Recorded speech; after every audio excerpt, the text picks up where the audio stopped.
नमस्कार। एक समय की बात है, एक नगर में एक बढ़ई रहता था। वह लकड़ी की वस्तुओं का बहुत अच्छा कारीगर था। वह लकड़ी के सभी प्रकार का सामान बनाने में निपुण था। उसके हाथ की बनी आराम कुर्सी का तो जवाब ही नहीं था। जो भी उसके हाथ से बनी आराम कुर्सी पर बैठता, वह उसे यही कहता कि इस कुर्सी पर जितना आराम है, उतना किसी अन्य कुर्सी पर नहीं मिल सकता। तुम वास्तव में बहुत कुशल कारीगर हो। एक दिन इस कारीगर के पास लकड़ी के सामान का एक बहुत बड़ा व्यापारी आया। उसने उस बढ़ई को कहा कि तुम बहुत अच्छे कारीगर हो, लेकिन यहाँ तुम्हारी योग्यता को पहचान मिलना कठिन है। तुम मेरे कारखाने में कार्य करो। तुम्हें केवल आराम कुर्सी ही बनानी है।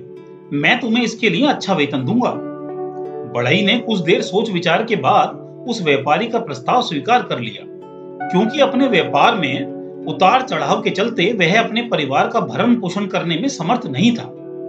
उस बढ़ई ने व्यापारी के कारखाने में जाकर मन लगाकर कार्य किया और एक से एक सुंदर डिजाइन वाली आराम कुर्सी बनाई, जिससे उस व्यापारी की प्रसिद्धि दूर दूर तक फैल गई और उसकी बिक्री भी बहुत बढ़ गई। उस व्यापारी ने भी इस बढ़ई के कार्य के आधार पर अपने व्यापार में बहुत मुनाफा कमाया और साथ ही साथ वह इस बढ़ई का वेतन भी बढ़ाता रहा। वर्षों तक कार्य करने के बाद वह बढ़ई वृद्ध हो चुका था। एक दिन उस व्यापारी ने बढ़ई को अपने पास बुलाया और बोला, तुमने मेरे व्यापार को चार चांद लगा दिए हैं। मेरी उन्नति में तुम्हारा बहुत बड़ा योगदान रहा है, परंतु अब तुम बूढ़े हो चुके हो और शारीरिक रूप से भी अब उतने समर्थ नहीं रहे हो।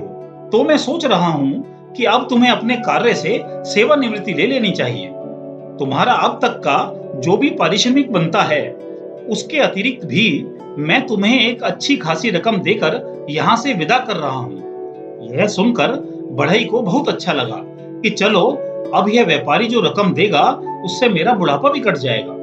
तभी उस व्यापारी ने कहा, लेकिन ऐसा करने से पहले मेरा एक अंतिम कार्य है, वह तुम्हें करना होगा। वह बढ़ई मानसिक रूप से अब सेवानिवृत्ति के लिए अपने आप को तैयार कर चुका था। वह थोड़े तनाव में आकर बोला कि सेवानिवृत्ति के बाद कौन सा कार्य शेष रहा है। व्यापारी बोला, नहीं नहीं, घबराओ मत, बस तुम्हें एक अंतिम आराम कुर्सी बनानी है, उसके बाद तुम स्वतंत्र हो। अब बढ़ई का कार्य में बिल्कुल भी मन नहीं लग रहा था। अनमने मन से व्यापारी के आदेश के अनुसार उसने अंतिम आराम कुर्सी बनानी आरंभ कर दी, परंतु कार्य में मन न लगने के कारण आराम कुर्सी उसकी दक्षता के अनुरूप नहीं बन पाई। जैसे तैसे उसने उस आराम कुर्सी का कार्य पूरा किया और तब उसने जाकर उस व्यापारी से कहा, मैंने आपके आदेश के अनुसार अंतिम आराम कुर्सी भी बना दी है, आप चाहें तो उसे देख सकते हैं। वह व्यापारी बोला, मैं तुम्हारा कार्य वर्षों से देख रहा हूँ, मुझे अंतिम आराम कुर्सी को देखने की कोई आवश्यकता नहीं है, और वैसे भी मैंने वह कुर्सी तुम्हें ही तो उपहार स्वरूप देने के लिए बनवाई है। जब तुम जीवन भर अपने सभी ग्राहकों के लिए आराम कुर्सी बनाते रहे, तब एक आराम कुर्सी वृद्धावस्था में तुम्हारे अपने घर में भी होनी ही चाहिए। यही सोचकर मैंने तुम्हें अंतिम आराम कुर्सी बनाने का आदेश दिया था। यह सुनकर बढ़ई को चक्कर आ गए। वह सोचने लगा कि यदि मुझे पहले यह पता होता कि यह कुर्सी मुझे अपने लिए बनानी है, तो मैं इस कुर्सी में क्या क्या नहीं कर सकता था। इसको बहुत ही आरामदायक और मनमोहक बना सकता था। इसमें अपने पूरे जीवन का सारा अनुभव डाल सकता था। परंतु अनमने मन से बनी यह कुर्सी मेरे कार्यों के मापदंडों पर भी खरी नहीं उतरती है। लेकिन अब समय निकल चुका था। उस व्यापारी ने वह आराम कुर्सी उस बढ़ई को ही दे दी और उसे अपने कार्य से विदा किया। मित्रों, हम अपने जीवन में कोई भी कार्य करते हैं, किसी भी भूमिका में हैं, हमें प्रत्येक कार्य करते समय ऐसा विचार रखना चाहिए कि यह कार्य मैं अपने लिए या अपने किसी प्रिय के लिए कर रहा हूँ। जब हमारी भावना ऐसी होती है, तब हमारे कार्य में दक्षता अपने आप दिखाई देती है।